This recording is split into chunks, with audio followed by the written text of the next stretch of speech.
past weekend, the Quebec Soccer Federation voted to uphold a ban on the wearing of turbans by Sikh players on the soccer pitch.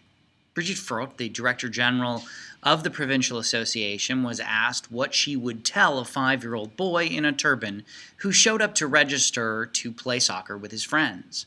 She replied, quote, "They can play in their backyard, but not with official referees, not in the official rules of soccer. They have no choice," end quote. The Globe and Mail reported that someone could be heard openly laughing as she delivered that response during a media telephone conference call held on Monday to explain their decision. This isn't actually a new issue. Quebec referees began cracking down in the past year on turbans, patkas, and keskas, the religious headgear worn by Sikh men and boys. However, it gained more media attention in the past week because the Canadian Soccer Association issued a directive in April calling on provincial associations to allow for the wearing of turbans by extending an existing rule that allows Muslim girls to wear the hijab while playing the sport. Quebec is the only province to have ignored the directive. Ms. Frot would have you believe that the decision is solely based on the safety of its players. At the same time, she isn't aware of any injuries that have ever occurred with players wearing religious headgear. She says they're erring on the side of caution. Let's ban the wearing of headgear just in case.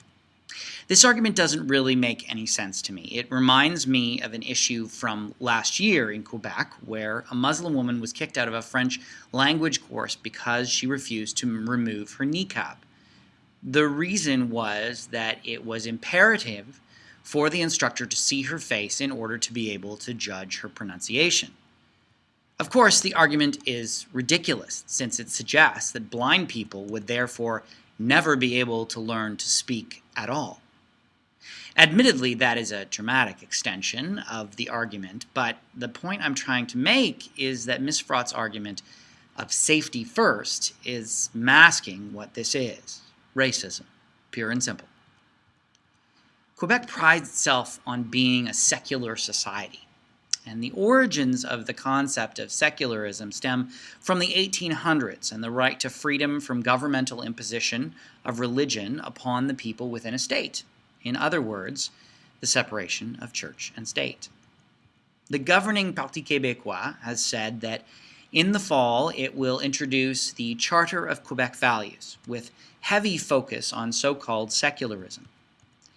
What seems to be missing from the argument is that secularism simply does not exist. According to Quebec Premier Pauline Marois' Wikipedia page, she herself is an atheist. But atheism is a belief. It just happens to be a belief that God doesn't exist. Religion and faith are rampant in Quebec. If you don't believe me, check out the section on the Quebec Tourism website entitled Churches and Religious States. I quote from the page, "Today, numerous places of worship stand as evidence of Quebec's centuries-old tradition and its religious and cultural heritage," end quote. Not surprisingly, the page makes no mention of any non-Christian based institutions. According to the 2001 census, 83% of Quebec residents identify as Catholic. That in comparison to 44% for the rest of Canada. In fact, in comparison to the rest of the country, Quebec has a higher percentage of residents who identify as Muslim, Buddhist, Hindu, and Sikh. Conversely, the one number that is larger is people who identify as having no religious affiliation. 6% of Quebec residents in comparison to 17% of Canadians. The argument of safety first doesn't work for me. The reasoning, of course, is that you use your head while playing soccer, and as such, injury might occur. But what about kids who wear glasses or have braces? You don't need a study to know that a ball hitting you in the face will be far more damaging for someone wearing metal braces or glasses than it would be for someone wearing a cloth turban. And what about the potential for tripping? If a Sikh boy were to lose his head covering during a game, I'm certain that he would have the good sense to stop and pick it up. But beyond that, to suggest that it might fall off shows that Miss Fraught knows nothing about turbans. I have a dear friend who wears a turban, and it's tighter than a duck's ass. He could be in a tornado, and that bad boy is not coming off. So the question begs, is the Quebec Soccer Federation going to force all of their Catholic players to remove the crosses or other religious symbols they might be wearing, just in case? And what about this? This is a picture of the cross over the Speaker's chair in the Quebec legislature. Premier Marois has said that it won't be subject to the new so-called Quebec Values Charter because it's part of Quebec's heritage. The truth of the matter is that forcing secularism on the people of Quebec is forcing a belief on them. Call it whatever you want, but this is nothing short of racism, bordering on xenophobia.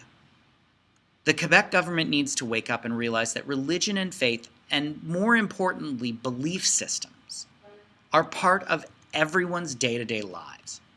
As a Buddhist, I don't leave my faith at the door when I go to work. And my mother, an ordained Presbyterian minister, doesn't just have a relationship with God on Sunday.